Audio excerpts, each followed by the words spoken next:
बिस्मिल्लाहिर्रहमानिर्रहीम। अस्सलाम वालेकुम वरहमतुल्लाहि वबरकातुहू।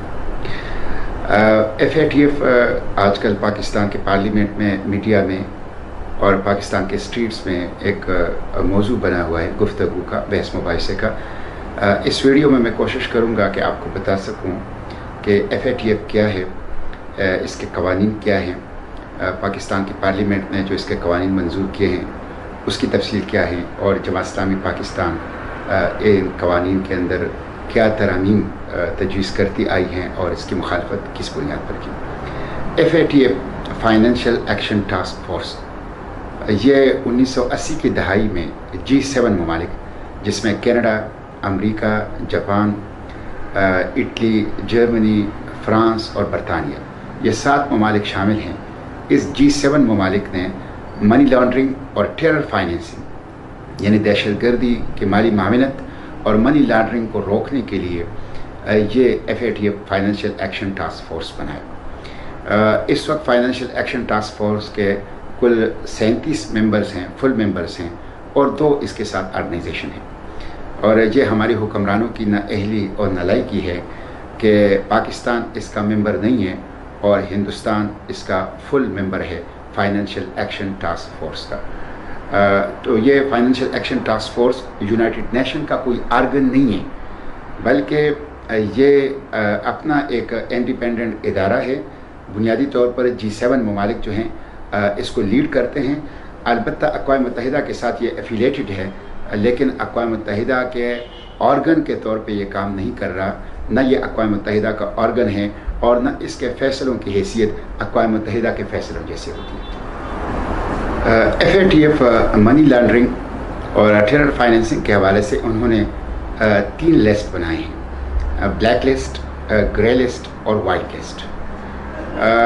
पाकिस्तान 2008 में ग्रे लिस्ट के अंदर गया था और फिर थोड़े अरसे के बाद ग्रे लिस्ट से निकल आया। फिर 2012 में पाकिस्तान ग्रे लिस्ट के अंदर दोबारा दाखिल कर दिया गया और 2015 में पाकिस्तान ग्रे लिस्ट से निकल आया, और फिर जून 2018 में पाकिस्तान तीसरी मरतबा ग्रे लिस्ट में गया है। और अब 30 सितंबर को पाकिस्तान का फ़ैसला होगा कि ये ग्रे लिस्ट से निकलेगा या नहीं निकलेगा।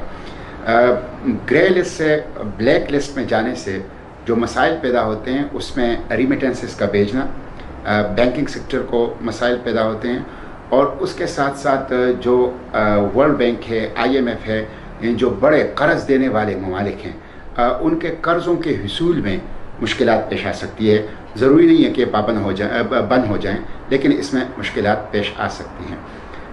पाकिस्तान जो ग्रे लिस्ट में है और इससे निकलने के लिए ये कानून साजी कर रहा है, तो ये वो 12 कवानीन हैं जो FATF की हिदायत पर या FATF की डिक्टेशन पर पाकिस्तान ने ये 12 कवानीन जो हैं इसके अंदर तरामीम की हैं, और ख़ुद इन कवानीन की जो आराज़ व मकासिद का बयान है, स्टेटमेंट है, statement of object and reason, उस पर खुलकर ये लिखा गया है कि हम ये कानून इसलिए बना रहे हैं कि हमें FATF ने इसकी हिदायत की है। मैं यहाँ इस बात की भी वजाहत करूँ कि PTI और हुकूमती वज़रा मुसलसल इस बात का प्रोपेगेंडा कर रहे हैं कि अपोजिशन ने FATF में हमारा साथ नहीं दिया। ये बिल्कुल दुरुस्त नहीं है, और तारीख़ और रिकॉर्ड इसकी गलत बयानी पर गवाही दे रहा है। कुल 12 बिल थे, जैसे कि मैंने अर्ज़ किया, जिसमें 10 बिल पीपल्स पार्टी ने, मुस्लिम लीग ने, PTI ने मिलकर पास किए। कौमी असम्बली से भी वो पास हुए और सेनेट से भी वो पास हुए। सेनेट में पीपल्स पार्टी और मुस्लिम लीग की अक्सरियत है। अगर पीपल्स पार्टी और मुस्लिम लीग PTI के FATF की इन बिल्स के ऊपर हिमायती या इत्तेहादी नहीं थे तो सवाल ही पैदा नहीं होता कि ये 10 बिल सेनेट से पास हो जाते। तो 10 बिल हुकूमत ने, PTI ने, पीपल्स पार्टी और मुस्लिम लीग ने मिलकर कौमी असम्बली से भी पास किए और सेनेट से भी पास किए। बाकी 2 बिल जो सेनेट से पास नहीं हुए, रिजेक्ट हुए, जिसकी वजह से जॉइंट सेशन बुलाया गया और जॉइंट सेशन से पास कर दिए गए, उन 2 बिलों के ऊपर भी कोई उसूली इख्तिलाफ नहीं था, बल्कि मैं तो अक्सर मजाकन कहता हूँ कि उसके ऊपर भी वसूली किस्म का इख्तिलाफ था। और वो वसूली इख्तिलाफ ये था कि PTI की लीडरशिप ने मुस्लिम लीग और पीपल्स पार्टी की लीडरशिप के हवाले से नाजेबा अल्फाज इस्तेमाल किए थे। दोनों पार्टियों का PTI से मुतालबा यह था कि वो हमारी लीडरशिप के बारे में जो अल्फाज इस्तेमाल हुए हैं उनको वापस लें। वो वापस लेने पर तैयार नहीं थे, जिसकी वजह से इन्होंने इन 2 बिलों में हुकूमत का साथ नहीं दिया। हालांकि पीपल्स पार्टी और मुस्लिम लीग का मुसलसल मौक़िफ़ था कि हम तो FATF में आपके साथ हैं, जिस तरह हमने मिलकर 10 बिल पास किए हैं, इन 2 बिल्स को भी पास करने के लिए तैयार हैं, लेकिन आप हमारी ताउन के नतीजे में हमारी लीडरशिप को बुरा भला कहते हैं। ये जो बुरा भला आपने कहा है, इसके ऊपर माजरत करें, ये अल्फाज वापस लें। उसके लिए वो तैयार नहीं थे, इसलिए वो जॉइंट सेशन में वो 2 बिल्स गए और सेनेट से डिसअप्रूव हो गए।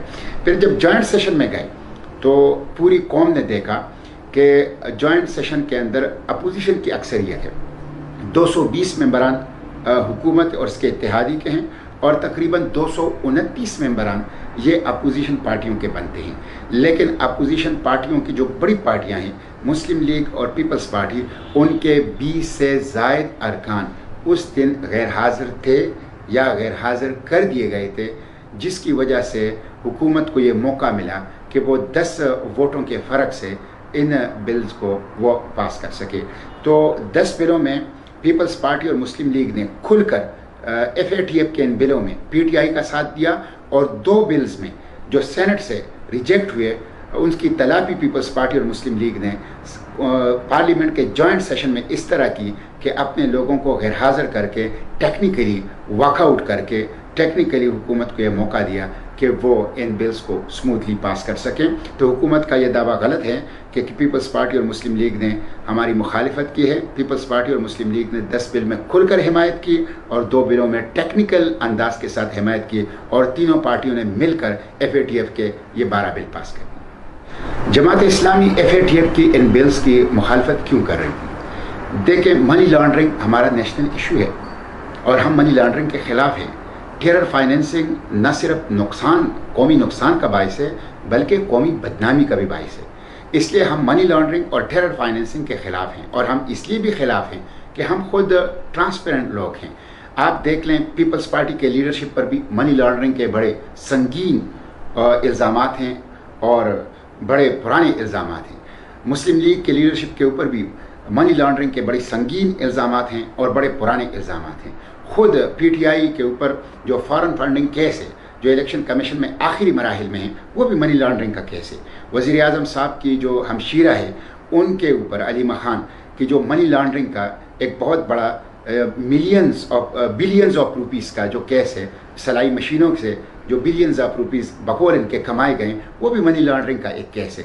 लेकिन आपको कोई मनी लॉन्ड्रिंग का ऐसा कोई केस जमात इस्लामी के लीडरशिप या जमात इस्लामी पार्टी के ऊपर जो है वो नज़र नहीं आएगा।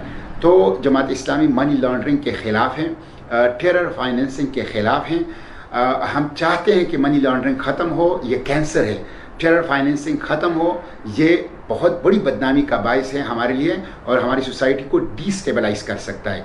लेकिन हम ये चाहते हैं कि ये मनी लॉन्ड्रिंग और टेरर फाइनेंसिंग FATF की डिक्टेशन के ऊपर ख़त्म ना हो, बल्कि आप इसको अपनी कौमी ज़रूरियात, अपने नेशनल इंटरेस्ट, अपनी कौमी पॉलिसी और अपनी अक़दार, रवायात, सकाफ़त, अपनी आज़ादी, कौमी वक़ार, ख़ुद मुख्तारी और साउंटी को पेश नज़र रख कर उस दायरे के अंदर रहते हुए लोकली इसको ओरिजिनेट करें और इन मसाइल का हल ढूंढें, न कि किसी इम्पोज लेजिस्लेशन के ज़रिए से, किसी इम्पोर्टेड लेजिस्लेशन के ज़रिए से और किसी FATF या किसी बैनुल अक़वामी साहूकार इदारे के डिक्टेशन के नतीजे में इन मसाइल को। इसलिए कि जब आप किसी डिक्टेशन, किसी इम्पोज और किसी इम्पोर्टेड लेजिस्लेशन के ज़रिए से करेंगे तो आप दूसरों की ज़रूरत तो पूरा कर सकेंगे, आपकी अपनी कौमी ज़रूरत उसमें पूरा नहीं होगी। अब मैं आता हूँ कि जमात इस्लामी के उसूली इख्तलाफ इन बिल्स के ऊपर किया था। हमने इन तमाम बिल्स के अंदर तरामीम पेश की हैं और हमारा इसके साथ उसूली इख्तलाफ था। अब हमारे इख्तलाफ के बावजूद ये बिल पास हो गए हैं। अब हम पास होने के बाद इनमें तरामीम लाएंगे और इंशाअल्लाह आइंदा हफ्ते तमाम बिल्स के अंदर हमारी तरामीम जो हैं वो जमा हो जाएंगी। हमारे जो उसूली इख्तलाफ था वो 3 नकात के ऊपर मुश्तमिल था। नंबर 1, हम ये चाहते हैं कि जो लेजिस्लेशन की अथॉरिटी है पार्लियामेंट की, वो 22 करोड़ आवाम की एक मुकद्दस अमानत है जो उन्होंने पार्लियामेंट को दी है, और ये नॉन ट्रांसफरेबल है। किसी IMF को, किसी FATF को, किसी इदारे को लेजिस्लेशन की पार्लियामेंट की अथॉरिटी नहीं हवाले की जा सकती। ये जो कानून साजी हुई है, जिस तरह मैंने पहले भी अर्ज़ किया, तमाम कवानीन के statement of object and reason में लिखा गया है कि हम ये कानून इसलिए बना रहे हैं कि हमें FATF ने कहा है। आपने दूसरे साहूकार इदारों को, वो इदारे जो पाकिस्तान के दुश्मन हैं और पाकिस्तान की हमेशा आर्म ट्विस्टिंग करते हैं, आपने उनको रास्ता दिखा दिया कि वो भी आपके ऊपर प्रेशर डालकर, आपने इंडिया को रास्ता दिखा दिया कि वो दूसरे इदारों के अंदर भी इसी तरह लॉबिंग करके, आपकी आर्म ट्विस्टिंग करके आपसे अपनी मर्जी की लेजिस्लेशन करवा लें। ये पाकिस्तान की कौमी वकार, आज़ादी, खुद मुख्तारी के ख़िलाफ़ हैं और हम किसी और के कहने पर लेजिस्लेशन नहीं कर सकते। इसलिए हमने ये एतराज़ किया तहरीरी और ज़बानी तौर पर कि इन तमाम कवानीन के statement of object and reason से ये जुमला निकाल दें कि हमें FATF ने कहा है। बज़ाहिर ये छोटा सा जुमला है, लेकिन इसके असरात बड़े दूररस हैं। इसके नतीजे में पाकिस्तान अपनी आज़ादी से हाथ धो बैठता है। इसके नतीजे में आप दूसरों को ये रास्ता फराहम कर रहे हैं, मौका फराहम कर रहे हैं कि वो भी पैसों की लालच में, आर्म ट्विस्टिंग में, पाबंदियों के डर और खौफ के नतीजे में आपसे अपनी मर्जी की लेजिस्लेशन जो है वो करवा सकें। तो एक एतराज़ हमारा उसके ऊपर ये था। दूसरा एतराज़ हमारा ये था कि अगर आप ये कानून साजी करना चाहते हैं टेरर फाइनेंसिंग के ख़िलाफ़, मनी लॉन्ड्रिंग के ख़िलाफ़, बहुत अच्छी बात है, लेकिन ये कानून साजी ऐसी होनी चाहिए कि दस्तूर के दायरे के अंदर हो, इसलिए कि दस्तूर सुप्रीम है। आप पाकिस्तान के दस्तूर के दायरे से बाहर रहकर कोई कानून साजी नहीं कर सकते। इन कवानीन के अंदर जो FATF के 12 कवानीन पास हो गए हैं, इसमें ऐसे दफात और ऐसे शिक शामिल हैं कि जो दस्तूर के आर्टिकल से कुल्लम कुल्ला मुतसादम हैं। मसलन मैं आपको एक दो मिसालें मुख्तसरन देता हूँ, इसलिए कि वो 12 बिल हैं और उनके दफात के अगर मैं हवाला दूँ तो ये वक्त उसका, ये वीडियो इसका मुतहम्मिल नहीं हो सकता। आप देख लें कि जो वक्फ प्रॉपर्टी इस्लामाबाद टेरिटरी का बिल था, उसके अंदर ये लिखा गया है कि जो वक्फ का एडमिनिस्ट्रेटर होगा, वक्फ का वो एडमिनिस्ट्रेटर, उसके किसी हुक्म के ख़िलाफ़ आप हाई कोर्ट नहीं जा सकते। ये कॉन्स्टिट्यूशन के आर्टिकल 199 की खुल कर खिलाफ वर्जी है। हाई कोर्ट की जो जुरिस्डिक्शन है उसको ये वायलेट करता है। इसी तरह जो मनी लॉन्ड्रिंग की एक बिल है, उसके अंदर ये लिखा गया है कि अगर कोई शख्स जो कोई कंपनी का मालिक हो और वो मनी लॉन्ड्रिंग में मुलव्विस हो और उसको अदालत जेल की और जुर्माने की सज़ा दे, तो उसके बाद जो डायरेक्टर होगा हुकूमत का, वो भी उसको कई करोड़ रुपए का जुर्माना जो है वो कर सकता है।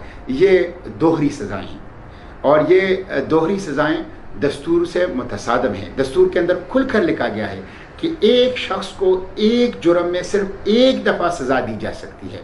तो हम जब इस पार्लियामेंट के अंदर आए हैं तो इस दस्तूर के ऊपर हमने हलफ उठाया है कि इस दस्तूर के पाबंद रहेंगे। इस दस्तूर की जहाँ भी खिलाफ वर्जी होगी उसको के अंदर तरमीम करना, उसको तब्दील करना, उसका मुतबादिल देना, उसके खिलाफ आवाज़ उठाना, ये हमारे हलफ का तकाजा है। और हलफ के इस तकाजे की तकमील में हमने इसमें अमेंडमेंट तजवीज़ की कि ऐसे जो दफ़ात हैं, ऐसे जो शिक हैं इन कवानीन के, जो दस्तूर के आर्टिकल से मुतसादम हैं, कॉन्ट्राडिक्ट करते हैं, उसको हटा दिया जाए। तो हमारा दूसरा एतराज़ जो है वो इसके ऊपर ये था। तीसरा ये था कि पार्लियामेंट के अंदर कानून साजी का एक तरीका है जिसको क़वाइद ज़वाबित कहा जाता है। और वो क़वाइद ज़वाबित ये होते हैं कि जब कोई बिल पार्लियामेंट के अंदर इंट्रोड्यूस होता है तो उसके बाद उसको पार्लियामेंट की कंसेंट के साथ कमेटी को भेजा जाता है। कमेटी में उसके ऊपर डिस्कशन होती है कई दिन, और उसमें अगर कोई तरमीम जमा करना चाहे तो वो वहाँ कमेटी जाकर तरमीम भी जमा कर सकता है। एक्सपर्ट्स ओपिनियन ली जाती हैं, उसके मुख्तलिफ एस्पेक्ट देखे जाते हैं, स्क्रूटनाइज किया जाता है, क्रिस्टलाइज किया जाता है, और उसके बाद कमेटी के अंदर इसके ऊपर मीटिंग होती है और कमेटी में तकरीबन तमाम पॉलिटिकल पार्टीज़ की नुमाइंदगी होती है। और पूरी डिस्कशन के बाद जब वोटिंग होती है तो वोटिंग से फैसला होता है कि कंसेंसस से इसको पास किया जाए या मेजॉरिटी से उसको पास किया जाए या उसको कमेटी के अंदर रिजेक्ट किया जाए। ये तीनों ऑप्शन कमेटी में होते हैं। कमेटी ये सब कुछ करने के बाद एक रिपोर्ट बनाती है और वो रिपोर्ट फिर सेनेट में आ जाती है, जिसमें कमेटी की डिस्कशन भी होती है और जिसमें वोटिंग का भी डिटेल और तफसील होती है। वो रिपोर्ट जब सेनेट या कौमी असम्बली में पेश होती है तो सेनेट और कौमी असम्बली उसको एडॉप्ट कर लेती है। एडॉप्ट करने के बाद फिर वो कानून जो है, वो बिल जो है, वो सेनेट या कौमी असम्बली में पेश होता है और शिकवार पेश होता है, एक एक आर्टिकल पेश होता है और एक एक जो आर्टिकल होता है उसके ऊपर वोटिंग ली जाती है। उसके अंदर तरमीम जो होती है उसको डिस्कस किया जाता है और हर आर्टिकल को शिकवार डिस्कशन और वोटिंग के बाद पूरी कानून को जो है वो पास कर दिया जाता है। ये पूरा प्रोसीजर है। इस FATF के बिल में मुकम्मल तौर पर इस प्रोसीजर को नज़रअंदाज किया गया। 24 घंटे में कौमी असम्बली ने एक बिल पास किया, 5 मिनट के अंदर उसे सेनेट लाया गया, फौरी तौर पर उसे सेनेट में इंट्रोड्यूस किया गया, फौरी तौर पर उसे कमेटी भेजा गया।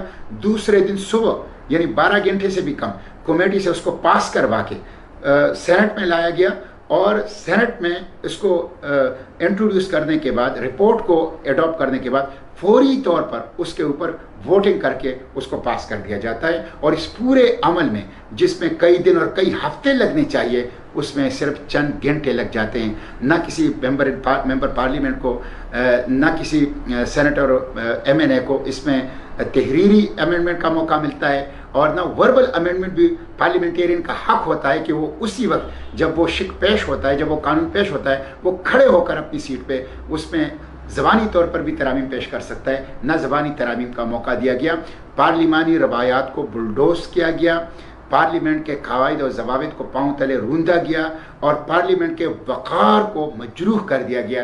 तो हमारे ये 3 एतराज़ात थे कि इसमें जो statement of object and reason है, इसमें अपने लेजिस्लेशन की अथॉरिटी ये बैन-अक़वामी इदारों को दी है और ये गलत है। ये आज़ादी को, कौमी वक़ार को, साउंटी को कंप्रोमाइज़ करना है। दूसरा, इसमें ऐसे दफ़ात शामिल हैं जो दस्तूर से मुतसादम हैं और दस्तूर के अंदर लिखा है कि कोई भी कानून दस्तूर से मुतसादम नहीं बन सकता। और तीसरी उसमें यह है कि जो रूल्स रेगुलेशन हैं और जो प्रोसीजर है, कंडक्ट ऑफ बिजनेस है सेनेट का, पार्लियामेंट का, उसको मुकम्मल तौर पर वायलेट किया गया और उसको पाँव तले रूंधा गया। इसलिए हमने इन 3 वजूह की बुनियाद पर इसकी मुखालफत की।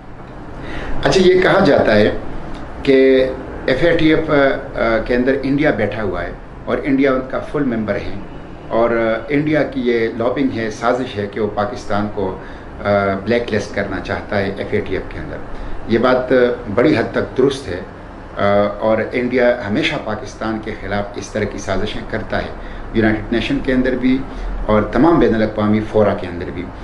लेकिन ये हमारे हुक्मरानों की नाअहली और नालायकी है, साबिका हुक्मरानों की, मौजूदा हुक्मरानों की, कि इंडिया जैसा दहशतगर्द मुल्क FATF का फुल मेंबर बन गया और पाकिस्तान जो 60 मुस्लिम ममालिक भी उनके लिस्ट के ऊपर हैं, चीन भी उनके साथ है, रूस भी उनके साथ ताउन कर रहा है, पाकिस्तान जो है FATF का मेंबर नहीं बन सका। तो एक तो ये साबिका मौजूदा हुक्मरानों की नाकाम खारिजा पॉलिसी है।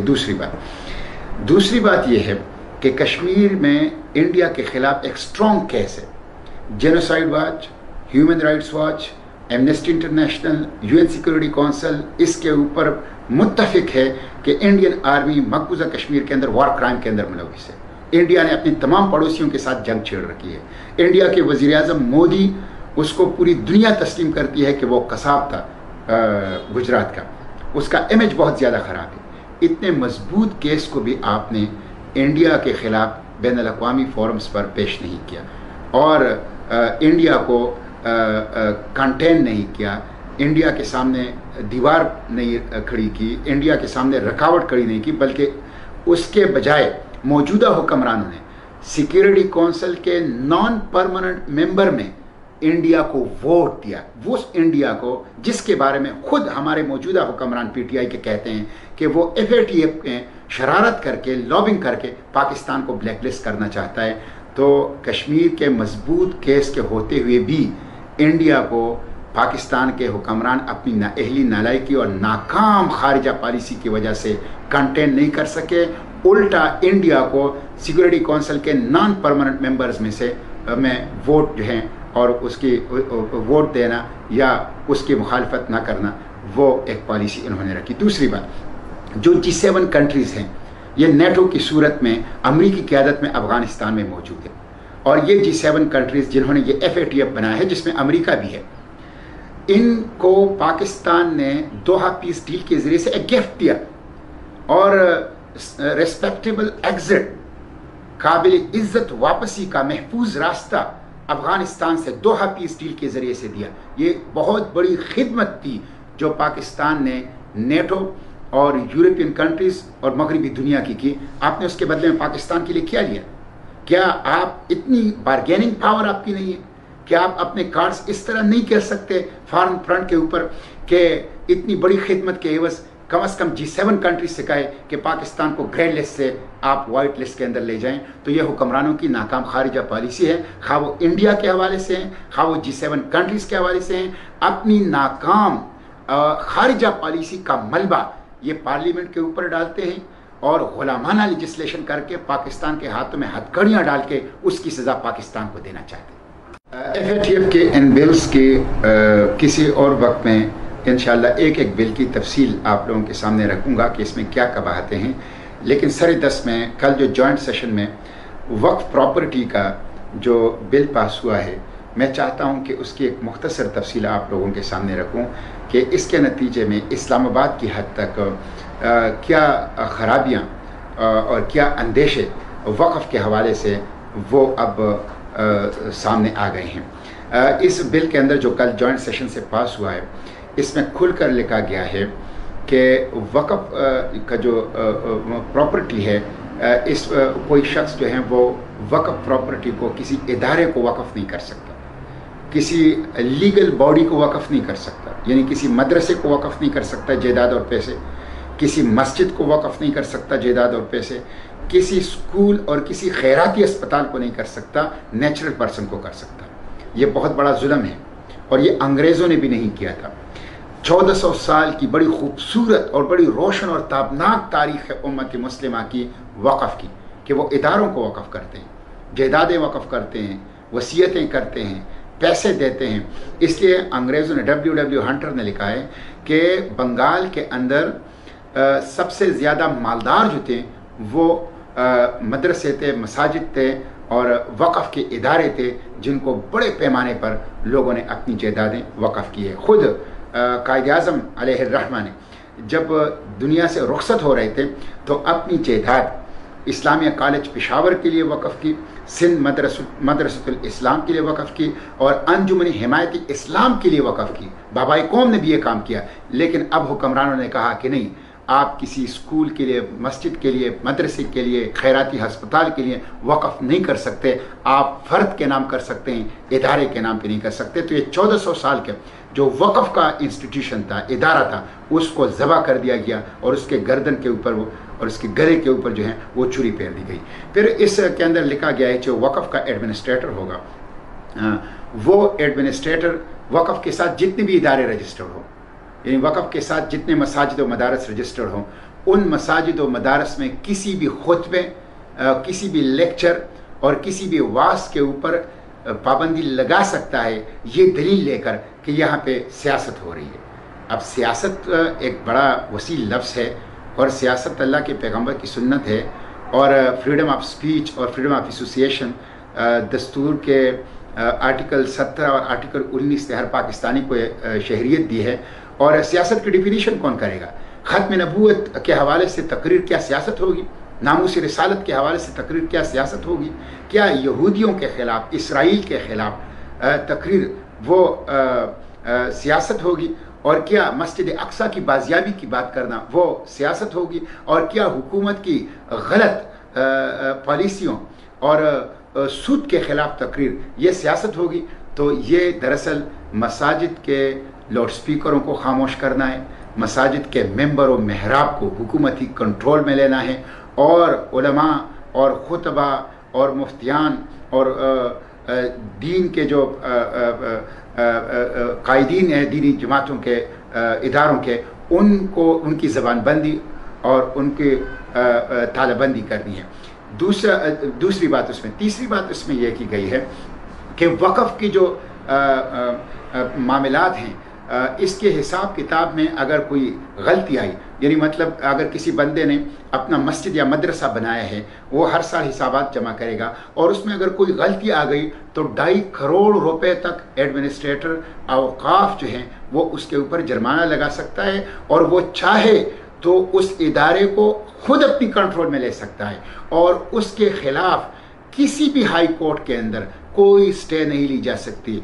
और अगर कोई कानून पहले से ऐसा मौजूद है कि जो उसके खिलाफ शिकायत कुनिंदा को रिलीफ देगा, तो वो कानून एडमिनिस्ट्रेटर के मुकाबले में गैर मुअस्सर होगा। ये बिल्कुल जुल्म है, ये बिल्कुल जुल्म है, और ये वक़्फ़ के इदारे को ख़त्म करना है। फिर ये भी लिखा गया है कि वक़्फ़ की जो आमदन होगी, हुकूमत वक़्फ़ की उस आमदन से नालियाँ भी बना सकता है, पुल भी बना सकता है, सड़कें भी पक्की कर सकता है और आवामी फलाह बहबूद के दूसरे काम भी कर सकता है। हालांकि फ़िक़्ह का उसूल ये है कि वक़्फ़ सिर्फ उस मत में खर्च होगा जिस मकसद के लिए, जिस मत के लिए शख्स ने उसको वक़्फ़ किया है, तो उसको किसी और मत के अंदर आप खर्च नहीं कर सकते। तो ये वक़्फ़ के इदारे के साथ इस्लामाबाद कैपिटल टेरिटरी में यह जुल्म किया गया है, जिसके नतीजे में आइंदा मसाजिद नहीं बन सकेंगे, मदारस नहीं बन सकेंगे, मसाजिद और मदारस को लोग जायदाद नहीं दे सकेंगे, मसाजिद और मदारस को लोग अपनी मालियात नहीं दे सकेंगे, मसाजिद और मदारस के अंदर अगर मामूली गलती आ गई उसके ऊपर बड़े बड़े जुर्माने करोड़ों के लगाए जा सकेंगे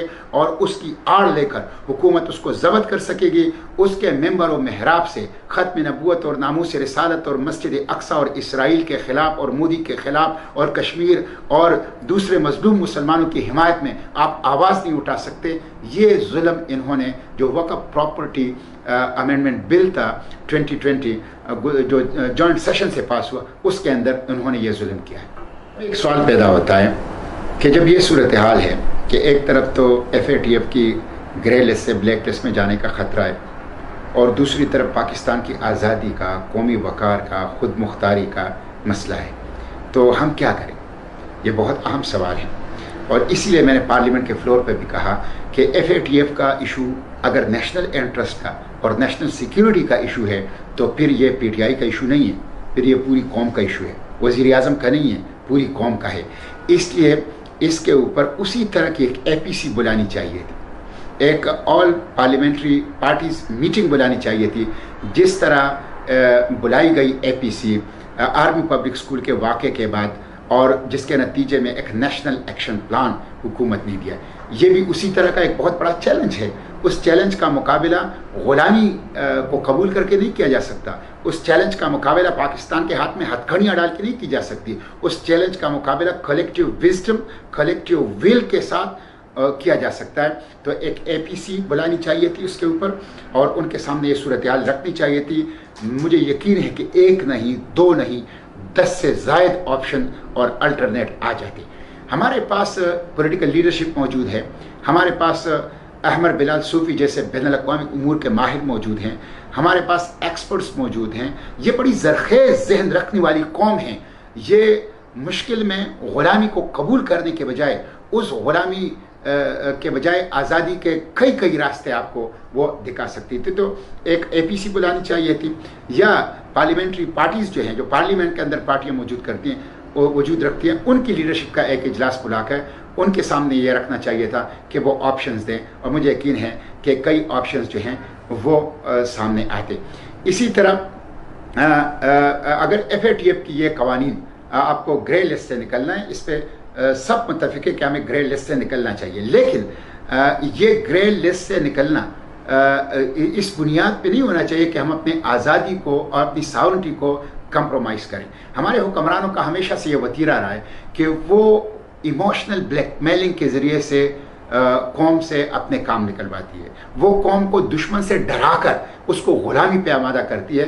यही सूरत हाल परवेज़ मुशर्रफ का था। 9/11 के बाद उसने कहा कि अगर हम अमेरिका का साथ नहीं देंगे तो हम स्टोन एज में चले जाएंगे, और अमेरिका का साथ दिया, जिसकी वजह से पाकिस्तान को वजारत ख़जाना के मुताबिक $140 अरब का नुकसान हुआ और पाकिस्तान के 75,000 लोग जो हैं वो शहीद हो गए। अब खुद फौजी माहिरीन भी कहते हैं, सियासतदान भी कहते हैं कि हमारी जंग नहीं थी, ये अमेरिका की जंग थी।